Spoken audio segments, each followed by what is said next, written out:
Yeah, really. Hey, good morning, everyone. We're broadcasting live across the heavens, so please silence your phones and everything else that would make a sound. Madam Clerk, good morning. You want to get us rolling with a roll call? Commissioner Bell, Here. Commissioner Curran, Here. Commissioner Freeling, Present. Commissioner Harrison, Here. Commissioner Hinkleman, Here. Commissioner Majerick, Here. Commissioner Meeks, Here. Commissioner Scott, Here. Commissioner Volrath, Present. Commissioner Werfel, Here. Commissioner Yarborough, Present. and Commissioner Chair Elliott. Here. Sorry. Chokes me up. Okay, it's like we have a full house. Minutes from a week ago, seems longer, but it was just a week ago. Anyone want to? So moved. Moved by Scott, Support. supported by Freeling. All in favor signify by saying aye. Aye. Opposed, same sign. Minutes are approved. Requisition review.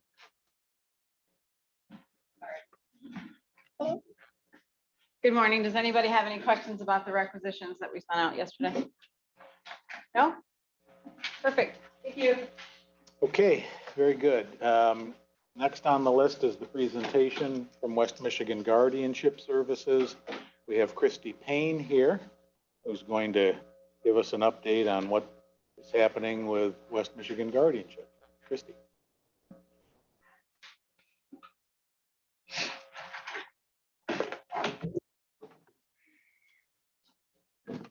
One second. Good morning, everyone. Morning. Let's get that together. I am Christy Payne. I'm the director for West Michigan Guardianship, which is a division of the Avenue Family Network. And I have with me this morning our Ms. DeVois, Nancy DeVois. She's fairly new to us.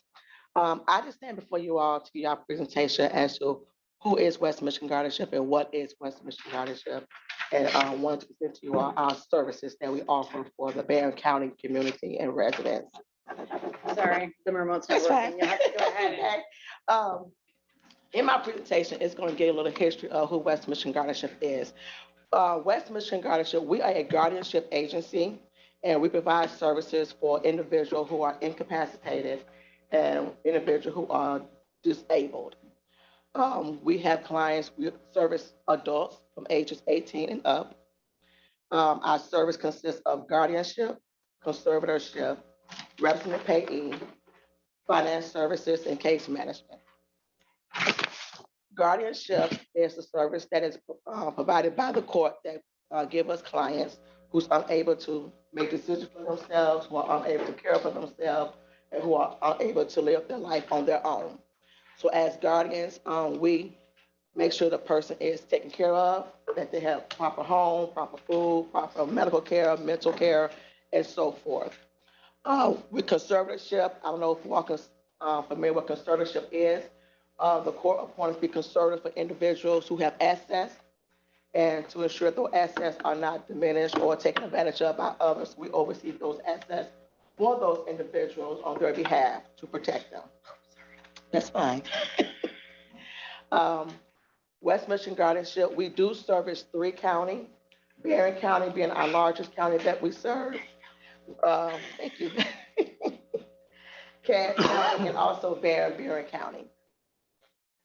Let's see here. I'm gonna backtrack on this presentation here. Okay. I think I got it right. There we go. So West Michigan Guardianship, we did merge with the Avenue Family Network in 2005. West Michigan Guardianship was originally Berrien County Guardianship. I don't know if anybody can remember them back in the early 1980s. It was Berrien County Guardianship. It was the only guardianship services in Berrien County that served in Berrien County. Since then, we merged with West Michigan Guardianship. It has flourished, it has grown. At this current time, we have over 222 clients at this time that we do serve here. Just a little history with the Avenue. The Avenue Family Network is an organization, and we do have other services that we offer. We offer services in the Autumn House, which is a day service program. Harbor House is also a adult day service program. Shore Mark is an in-home service program. The Core Lampin Center is a service for women who have been victims of domestic violence or sexual assault. And of course, we have West Michigan Guardianship, who we serve individuals as guardians. Our mission is for individuals at risk to empower, to advocate, and support. Our vision is the choice of life home-based challenges. Our value, we value strong families, safe homes, and been doing this since 1891. The Avenue Family Network did change its name a few years ago. Some will remember it was Child and Family Services of Southwest Michigan. So we recently did go on a name change a few years ago. So our philosophy is to inspire all generations to improve their quality of life. West Michigan Guardianship is a 24-hour, 7 days a week service program. We have an on-call phone. We're always there and available for our clients for any needs, for any services, especially for any emergencies that comes up. We're always available and able to be in contact. Majority of our clients who live in adult foster care homes, who live in nursing homes, who live in assisted living. We do have some clients who are independent, but we are available to them 24 hours a day and 7 days a week. Who receives our services? Again, like I said, we do service 3 counties, so adults in Berrien, Cass, and Van Buren counties who receive our services are individuals who may have dementia, who may have some brain trauma or other disabilities, individuals who have no families or family nearby to oversee their care, family members who are unable to work together for the good of that individual. And unfortunately, we see that a lot when it comes to the elderly generation, that we have families who unfortunately take advantage or try to exploit their elderly loved ones. So West Michigan Guardianship is there to step in and to be a service and an advocate and protect those individuals. We also service individuals who are victims of fraud, scam, or neglect and abuse. We service individuals who are intellectually development disabled or who may have some mental illness. Guardian, I explained earlier, what is a guardian? A guardian is a person who is appointed by the probate court. We make certain decisions for the legal incapacitated individuals. So when the court deems a person legally incapacitated, they appoint a person to be their guardian to oversee and make decisions on their behalf. That's what a guardian does. Conservator, as I mentioned earlier, is a person appointed by the probate court. We handle individual property, their financial affairs. We take title and manage their individual assets. And we do that to protect that individual and their assets to make sure no one comes in and try to scam them out of their property or scam them out of their pensions and annuities and so forth. Representative payee. As a representative payee, we are appointed by the Social Security Administration.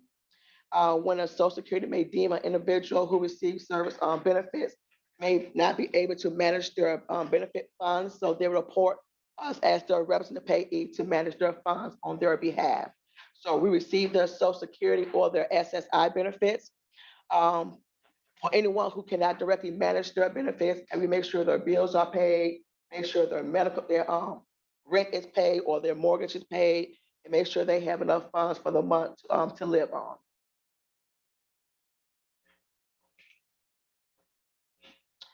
This is just some numbers I wanted to give you all. These numbers is based on 2021, our fiscal year. Just kind of give you a number of the clients that we'll serve and at the end of September. We had 3 guardians with just the guardianship services. Some of our individuals do have more than one services with us. We had at the time 125 guardians and representative payee clients, which means we was guardian and representative payee for them. We had 5 individuals who were guardian and we was also their conservator and representative payee. We had clients who were guardian for and other services that would represent individuals who we may be legal custodian of. We have some individuals who are VA veterans individual, and we also oversee their affairs too, appointed through the VA. So these just some numbers of the number of clientele that we represent. Our Representative payee clients, we have 122 at the end of fiscal year last year, representative payee clients. So we got a total, we have trustees that we oversee. We have power of attorney individuals that come to us and ask us to be their power of attorney. It kind of eliminates going through the court process.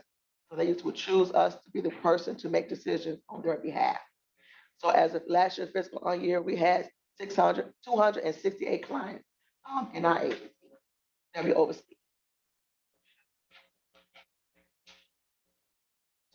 This is just a number over a couple of years of the number of clients that we had that was unduplicated. And what I mean by unduplicated clients, because we do have other programs in our agencies, these are the clients that only receive our service. So as you see the numbers, we have between 307 clients at the end of 2020. 19, we had 309. 18, we had 294. And at the end of 17, we had 327. That number fluctuates as we know, people deceased, cases always coming in new. So that's a fluctuating number throughout the years.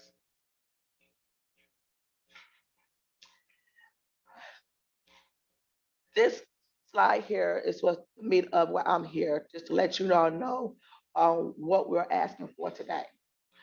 West Michigan Guardianship, we are a fee-based service. Each of our service do have a fee attached to it. And a lot of our clients, we do have some clients who are able to pay the fee, but we have a mass amount of clients who are not able to pay the fee that's associated to our service. And we don't stop servicing them. We continue to servicing them, and we just have that shortfall of that fee. We do have a monthly fee for each service that we offer. And I wanted to give you some numbers as to how much we spend out a year for our clients and what those numbers represent. This is transactions on behalf of our clients. So in 2019, we pay out to vendors. This is just service providers on behalf of our clients, over $2 million there. And we cut 4,150 checks on behalf of our clients. And as you see, that number increased in 2020. And again, as far as the dollar amount, and again in 2021, we spent over $3 million to vendors on behalf of our clients. Now, these are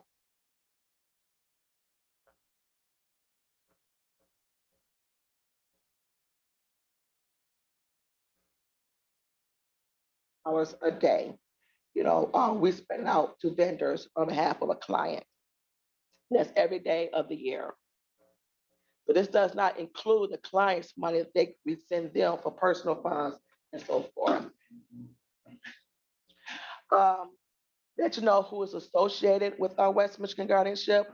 We are associated with the Probate Court, the Social Security Administration, the community health agencies, other government agencies, adult foster care homes, other financial institutions, investment advisors, real estate agents, attorneys, families, caregivers, and friends, or sometimes just neighbors. So we have a mass association with our community partners in the community. Our service goal, we service vulnerable people who experience a better quality of life through increased safety and stability. We believe that every person has a right to a stable and quality of life despite their disability or their limitation. And we advocate for those individuals to ensure that they receive that type of life. Service delivery, our standard. We believe that every person has a right. The rights and best interests of our clients will be protected. Clients will have financial security with no lapse in benefits. Clients will benefit from well-trained advocates. Our case managers are well-trained and certified. The court will have confidence that the services provided achieve their goals. Society will be stronger and safer through service to vulnerable citizens. That is our standard that we stand by.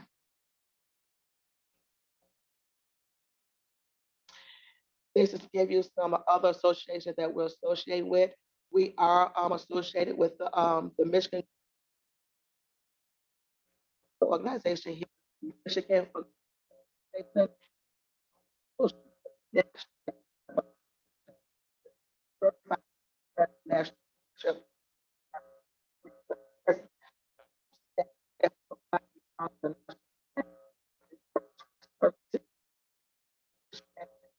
We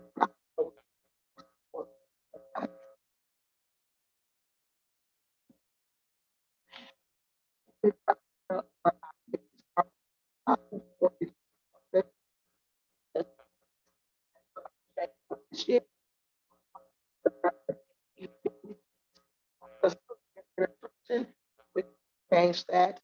Our guardianship fee is $85. Our conservator fee is $75, and our power attorney fee is $60. These fees are monthly fees, individual each other. Like I said, we do have some clients who have one or sometimes all three services or more than one service together, but they are independent of each other.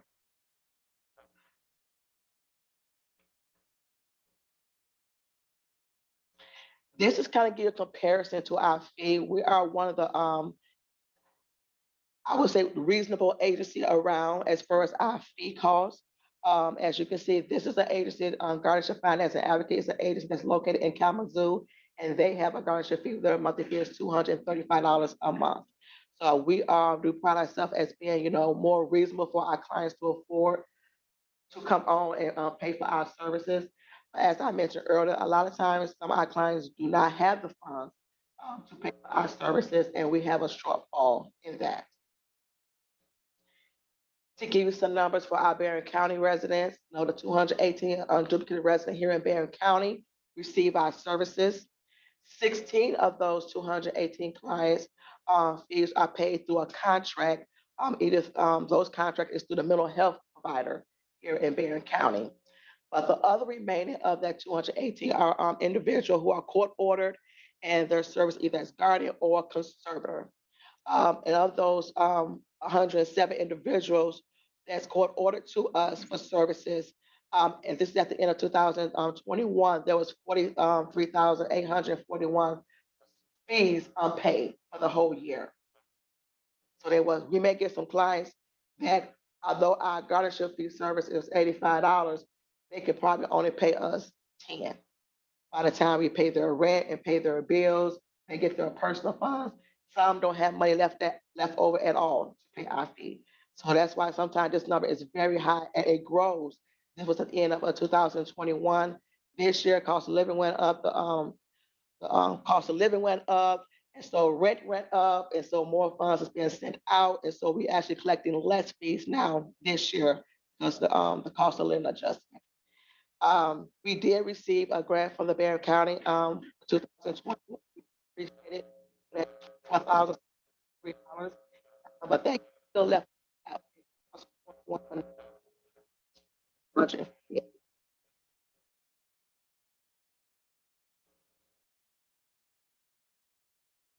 Just to give the numbers in comparison, in 2019, we had 122 court order services. We have 48,818 fees that was unpaid. The gracious Berrien County gave us 23,907, and that we had a donation at that time for $4,000 and left the gap only for $20,000. Again, like I said, in 2021, 123 service individuals, $43,000, almost $44,000 unpaid fees. The county did give us that grant for 24,693.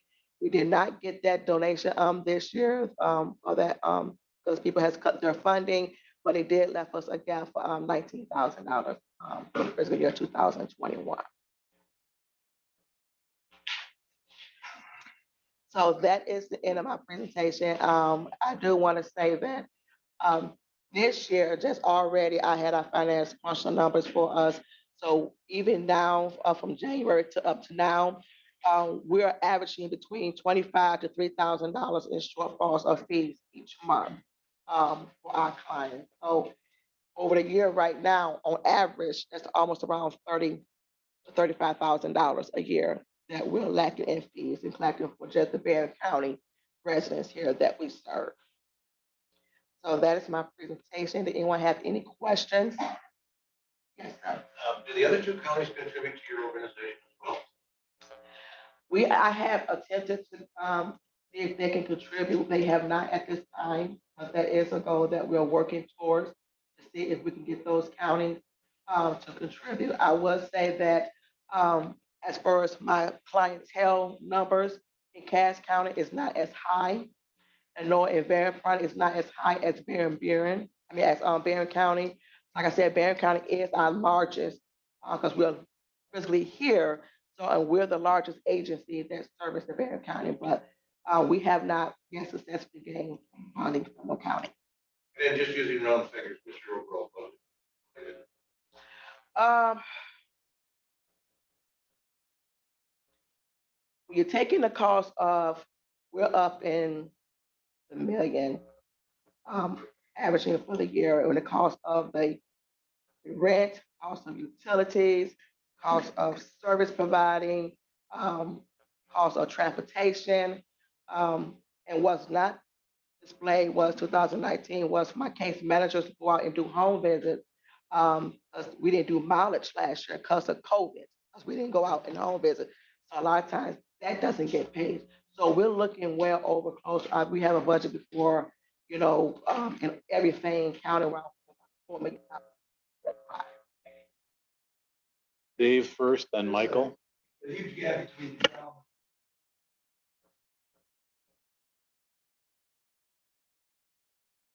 Is there a big difference in the services provided, or is it just all administration, or how come there's such a big gap there? It's not a different service provided.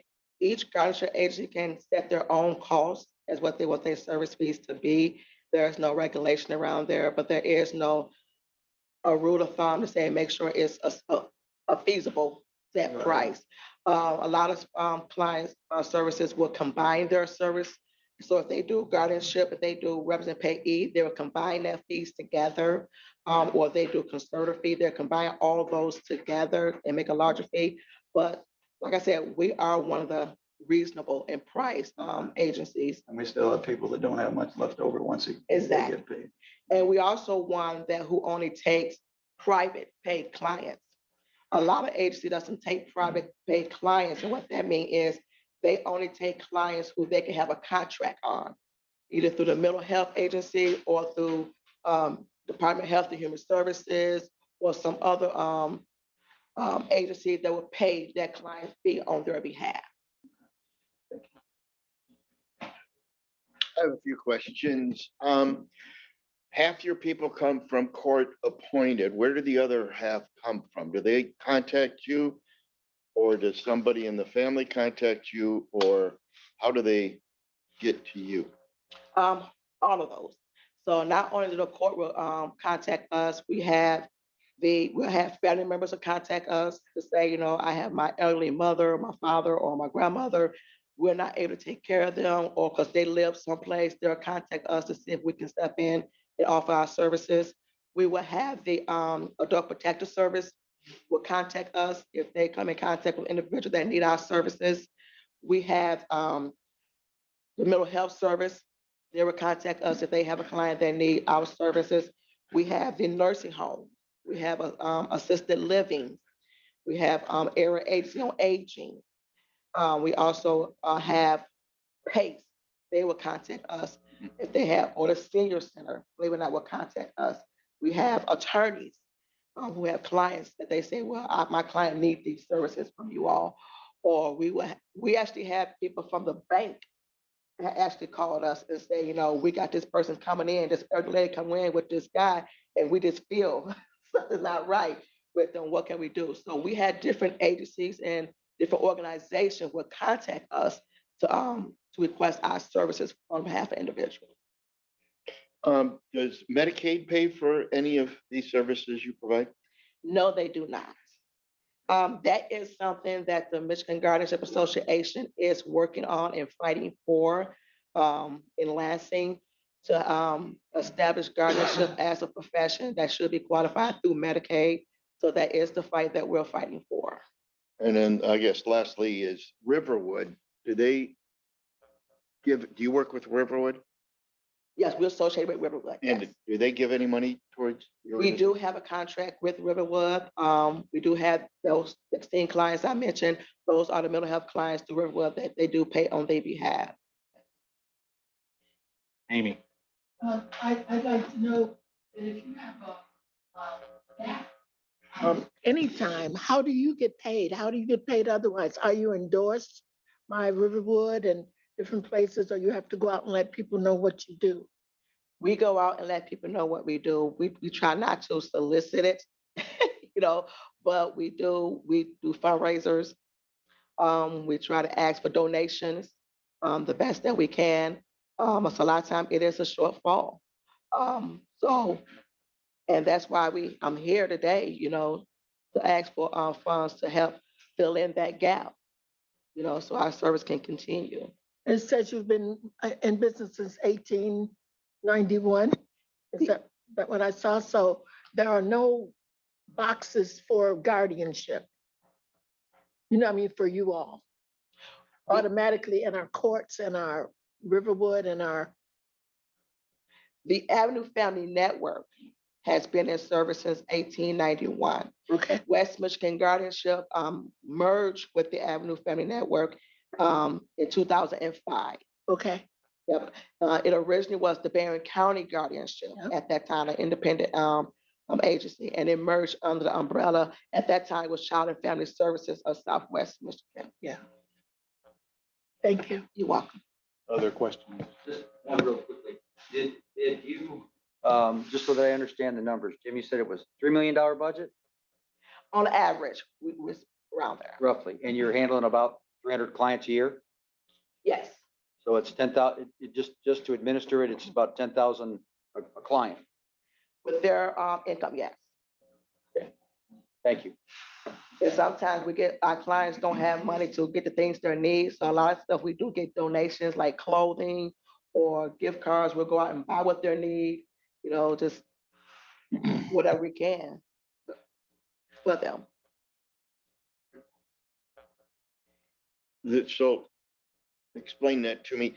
Is the 3 million, is that paying their bills too, or it's just employees running? No. It pays the clients bills too. I'm talking about as a whole. Yes, everything. If there aren't other questions, I have a couple. Yes, sir. The shortfall in Cass and Van Buren respectively, what would you anticipate those numbers will be? You mentioned that you think in Berrien it would be 30 to 35,000 over the course of the year. What about the other two? Cash, I won't see a great short. Like I said, my numbers in cash are not very high. I have a few individuals in cash that we service. Less than 5 at this point. In Van Buren, I service around 13 clients. There is a small shortfall there. I may receive probably half the fee of those individuals there in Van Buren County. So on average, I'm probably getting a few $100s out of those individuals a month. So the bulk of the shortfall is here. Yes, sir. Berrien. Places like Michigan Gateway Foundation, Berrien Community Foundation, Whirlpool Foundation, are they helping? Those individuals has helped with the Avenue Family Network as a whole, and other programs that we serve, but not specifically for West Michigan Guardianship. And I guess I forgot Hunter Foundation in Niles. Yeah.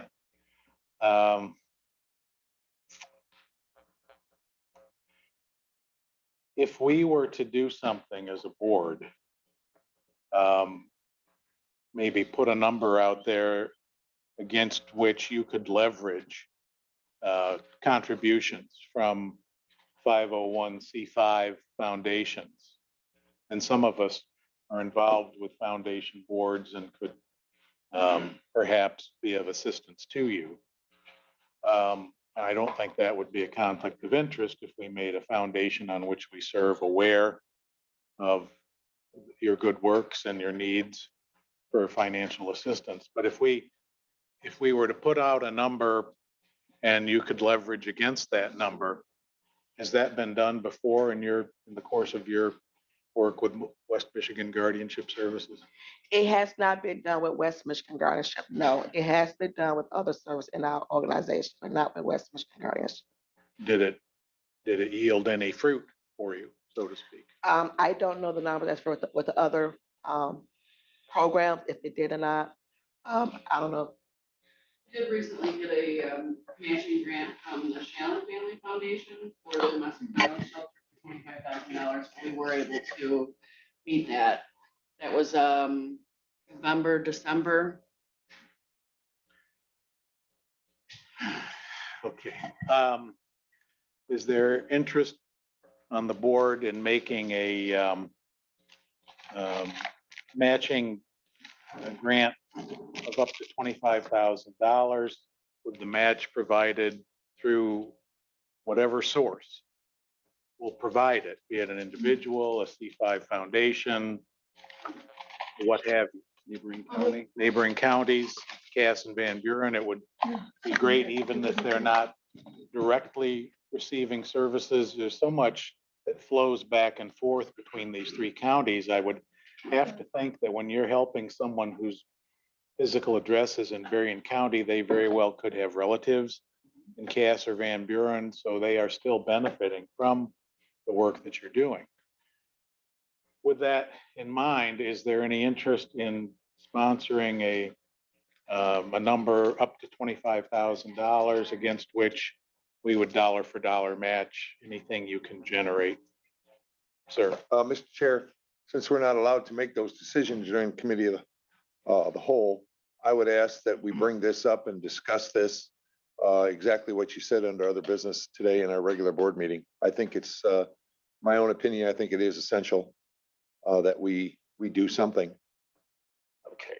Thank you. And I appreciate that. And as a matter of protocol, what I'm looking for right now is to gauge the temperature of the board on this type of thing, not actually a formal resolution. So is there interest in us doing something along these lines, understanding we're not actually voting on it, would not for about an hour and a half, were we inclined to do so? Sir. Have we done this before with any other organization? I'm sure we have. I just can't go through that group of 3x5 index cards in my brain and come up with something right now. For those of you who are tech savvy, we used to use 3x5 index cards for a lot of things. And Mike Henry, the former administrator, used them all the time. He had them in his pocket, as Annette will remember. I'm sure we have. I just can't. I mean, I know we've done things with the foundations, but through the sheriff's department, we still do. Sir. Maybe an alternative might be referring it to the Personnel and Human Services Committee to, get some numbers from the agency and look at some of the volumes and where money comes from, and then come back with a recommendation. Not to be presumptive of my committee members, but it's kind of in our bailiwick. Do you think the PHS committee would receive that request? It might take us a couple weeks to do that. And I think, gentlemen, would you be willing to work on that a bit? Yeah. I'm seeing them both nod, so. Okay. I'm in favor of discussing it. Can I just do that right now? Make the referral to the committee? Okay. All right. Consider it done. Okay. Thank And I you. would like to find out a little more information on whether or not they had Okay. some kind of historical review. Yeah. Find out because it's been here a while. Okay. All right. Fair enough. So this is what everybody's been taught, this is new. Yeah. And what follows. So Yeah. you need to be very careful about it. Cause what it may be, you need to Yeah. be very careful. One of the things I just vaguely have in the back of my mind is that when we were doing some things for parks, that we were looking at some fundraising, and we requested community assistance. I don't think we matched per se because it's a budget item for us anyway. But that was a county department. Jim. Yeah, thanks, Mac. One of the reasons why this is before the committee of the whole is because the renewal came up through the administration committee. And our recommendation was that it come to the whole committee of the whole, so the whole board could look at this. I appreciate what Commissioner Harrison said, but I'd like to look to Annette, if I may ask her a question, Mr. Chair. I think there was a time limit on this contract.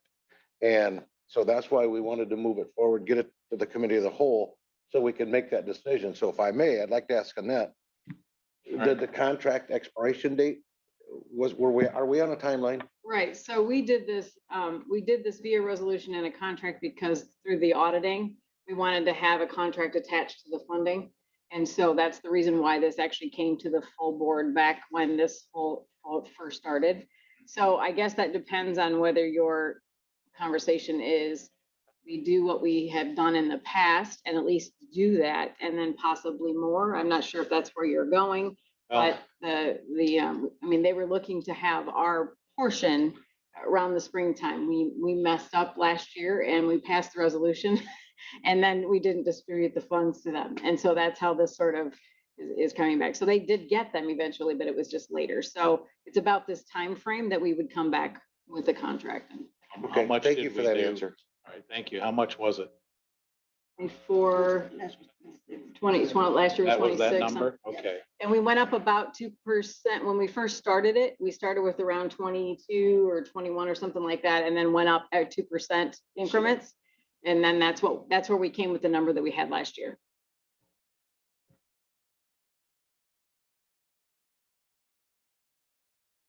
So we have some history of doing this then. Okay. Would that come from EHS, admin, finance, where? Admin? All right, then, any objection to just referring it back to admin for action that would be considered for approval by the full board next week? Is that timely? Sure. Any problem with that?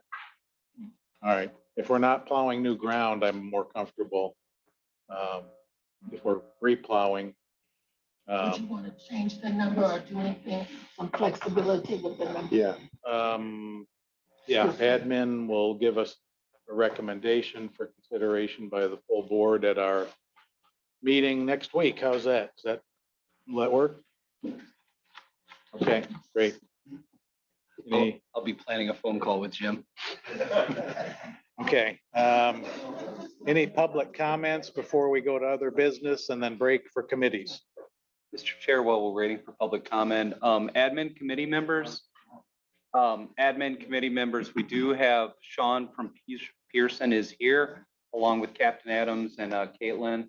So there's several things on your agenda, but I would really spend as much time as possible with Sean and our staff.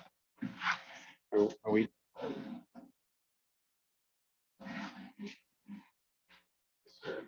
Michael Haskins, Pipestone Township. You have before you images of the Graf Zeppelin. You also have images of the Graf Zeppelin taken in August of 1929 going across the old Lake Chapin Bridge. This was the longest interurban bridge in the world, not just the United States. It is also a bridge across which the last regularly scheduled interurban service in the state of Michigan traveled. I would respectfully request that any future bridge construction on this site replicate the old existing bridge. And yes, Southwest Michigan Planning Commission has this information. Thank you. Thank you. Any other comments? We have other business that can't wait till 10:30. All right, let's come back at 10:30.